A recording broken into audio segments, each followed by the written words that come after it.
Hello बच्चों, आज हम कक्षा 12 के जीव विज्ञान अध्याय फर्स्ट जीवों में जन्म के बारे में हम अध्ययन करेंगे। सबसे पहले हम लोग डिस्कस करेंगे जीवन अवधि, जिसको हम बोलते हैं लाइफ स्पॉन। जीवन अवधि क्या होता है? जन्म से लेकर के जीव के प्राकृतिक मृत्यु तक के समय को हम बोलते हैं जीवन अवधि। अर्थात कोई जीव जब से जन्म लेता है और जब तक उसकी प्राकृतिक मृत्यु न हो जाए उतने समय को हम बोलते हैं जीवन अवधि। हर जीवों में जीवन अवधि कुछ अलग अलग समय के लिए होता है। कुछ जीवों में अधिक समय के लिए होता है जीवन अवधि, कुछ में कम समय के लिए होता है। इसका एग्जाम्पल है सिकोया। सिकोया का में जीवन जो अवधि हजारों वर्ष के लिए होता है, वहीं जबकि एक मे फ्लाई है उसका जीवन काल केवल एक दिन का होता है। जीवन अवधि का आकार से कोई संबंध नहीं है।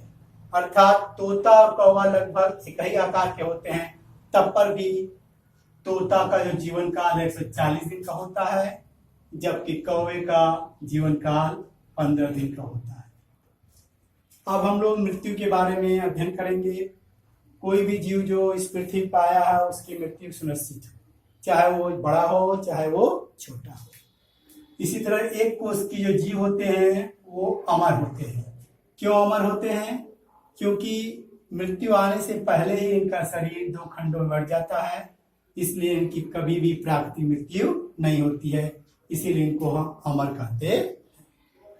अब इस पाठ के अंतर्गत हम जनन का अध्ययन करेंगे। जनन की किसे कहते हैं?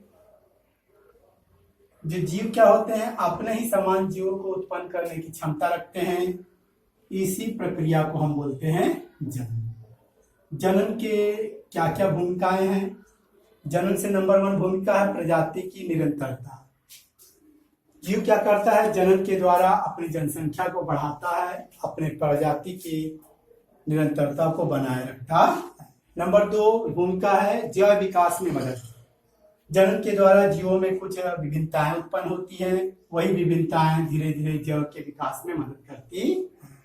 ठीक उसी तरह जनन क्या होता है? प्राकृतिक संतुलन बनाए रखते हैं। हजारों जीव मरते हैं, उसके बदले में हजारों जीव उत्पन्न होते हैं, जिससे इकोसिस्टम को संतुलित बनाए रखा जाता है। नंबर 1 चौथी जो भूमिका है वो खाद्य सुरक्षा में सहयोग देना।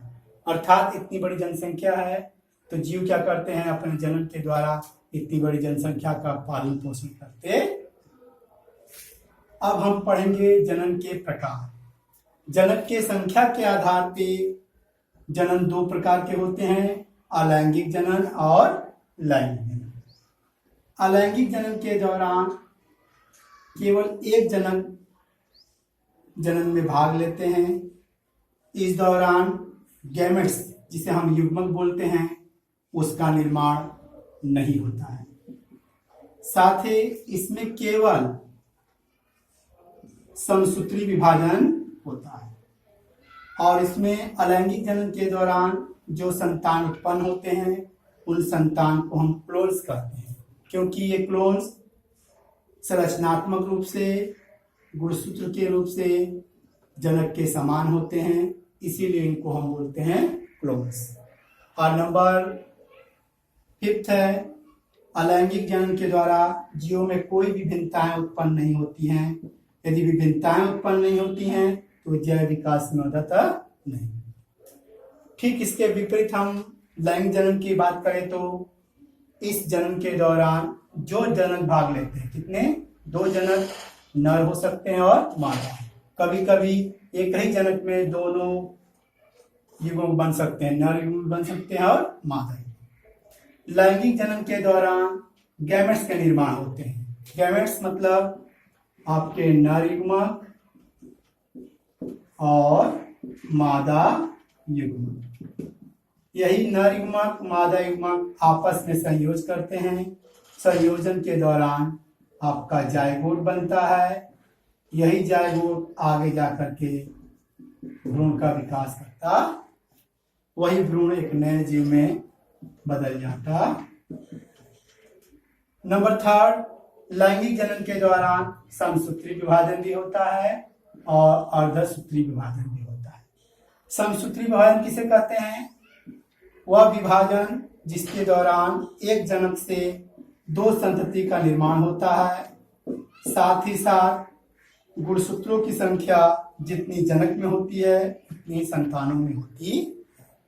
ठीक इसके विपरीत मियोसिस सेल डिवीजन, जिसे अर्धसूत्री विभाजन कहते हैं, इस क्रिया के दौरान एक जनक से चार संतति का निर्माण होता है और गुणसूत्रों की संख्या जीवों में आधी होती।